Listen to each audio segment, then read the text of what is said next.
দাড়ি ছোট করে রাখে, এ ব্যাপারে তাকে নিষেধ করলে সে হেসে হেসে বলে এতে কোনো সমস্যা নাই, এ ব্যাপারে শরীয়তের হুকুম কি? এই ব্যক্তি এখানে উপস্থিত আছে, দয়া করে কিছু বলে শাসন করে দেন।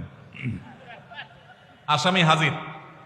ভাইরা আমার, দাড়ি লম্বা করা এটা নবী সাল্লাল্লাহু আলাইহি ওয়াসাল্লামের নির্দেশ। তিনি বলেছেন আফুল্লুহা আরখুল্লুহা, তোমরা দাড়িকে ছেড়ে দাও। দাড়িকে ছেড়ে দিতে বলেছেন, লম্বা করতে বলেছেন।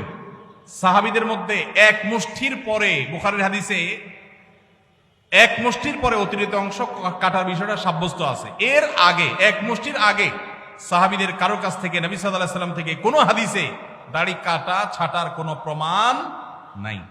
এই জন্য সারা বিশ্বের প্রায় সব উলামায়ে ইকরাম একমত যে দাড়ি লম্বা করা ওয়াজিব। কিছু ইখতিলাফ আছে, আরবের কিছু আলেমদের ভিন্ন মত আছে। বেশিরভাগ আলেমদের মতে হলো দাড়ি লম্বা করা কি ওয়াজিব। ইজিপশিয়ান কিছু আলেমদের ভিন্ন মত আছে, আরো কিছু আলেমদের ভিন্ন মত আছে, বাকি মেজরিটি আলেমদের মত হলো ওয়াজিব। আমরা বলি দাড়ি রাখা সুন্নত, সেটা সুন্নত এই অর্থে নবীজিও দাড়ি রেখেছেন, সেই হিসাবে সুন্নত, কিন্তু তিনি নির্দেশ করলে সেটা কি হয়ে যায়, সেটা আমভাবে ওয়াজিব হয়ে যায়, সেই হিসাবে দাড়ি রাখা ওয়াজিব।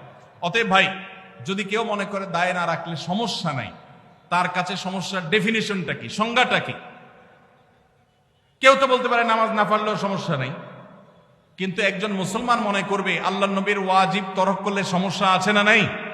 আছে। কিয়ামতের ময়দানে তার জন্য জবাবদিহি করতে হবে কি হবে না? হবে। তবে আমাদের ভাই কেউ হয়তো খোঁচা খোঁচা দাঁড়িয়ে রাখা শুরু করেছেন, আমরা তাকে অ্যাপ্রিসিয়েট করবো, আমরা তাকে দূরে সরাবো না। আলহামদুলিল্লাহ ভাই শুরুটা করে দিয়েছেন, ইনশাআল্লাহ আল্লাহ এটাতে বরকত দিবেন। আমরা তাকে এটাকে লম্বা করার জন্য নসিহা করব।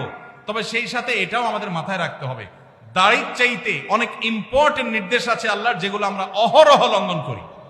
আছে না নেই? এটা শুনে আবার বেদাড়িয়ালা একটু খুশি হয়ে গেছে, যাক আমাদের পক্ষে একটু আসলো। ভাইরা আমার, দাড়ি রাখা ওয়াজিব, সেটা নিয়ে কোনো আলাপ নাই, সেটা নিয়ে কোনো ছাড় নাই। কিন্তু পাশাপাশি আমাদের এটাও মাথায় রাখতে হবে যে আল্লাহর অন্যান্য ফরজ বিধানগুলো মানতে হবে। অনেকে লম্বা দাঁড়িয়ে আছে, মুখ খারাপ করে, আছে না নাই? বাংলা একটা প্রবাদ আছে, হাজী সাহেবের মুখ খারাপ। কি বলে? হাজী সাহেবের মুখ খারাপ। এই লম্বা দাড়ি নিয়ে মুখ খারাপ করে কি করে না? এই লম্বা দাড়ি নিয়ে দোকানদার দেশি মশারি আর ইন্ডিয়ান মশারি মিশায় দেশি মশারি তেলগুলো বিক্রি করে কি করে না? তাহলে দাড়ি আছে, তিনি ওয়াজিব আমল করেছেন, সবও পাবেন, কিন্তু যেই কাজটা করছেন ওইটা দাড়ি রেখে যে সব পাচ্ছেন তার চেয়ে অনেক বেশি ক্ষতি তিনি করছেন ওই কাজটা করে। ঠিক না ঠিক? এই জন্য আমাদের পরিপূর্ণভাবে দ্বীনে প্রবেশ করতে হবে। আল্লাহ আমাদেরকে তৌফিক দান করুন।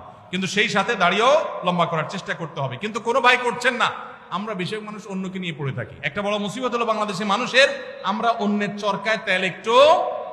আমাকে আল্লাহ দাড়ি রাখার তৌফিক দিয়েছে, আলহামদুলিল্লাহ। আমি এখন চিন্তা করবো আমার আখলাকটা ঠিক হয়েছে কিনা, আমি বউরে বাসায় গালি দিই কিনা, আমি কর্মচারীদের সাথে চালের মতো ব্যবহার করি কিনা, আমি মানুষের হক মারি কিনা, আমি দেখবো আমার বাকি আর কোথায় ল্যাকিংস আছে সেটা আমি দূর করব।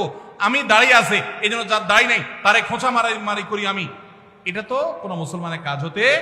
আমি চাইবো আমার ভাইয়ের দাড়ি লম্বা হোক, কিন্তু সেই সাথে আমি চাইবো আমার আরো যে দুর্বলতা আছে সেগুলো যেন দূর হয়। আল্লাহ আমাদেরকে আমলের তৌফিক দান করুন। আস-সুন্নাহ ফাউন্ডেশন, উম্মার স্বার্থে সুন্নাহর সাথে।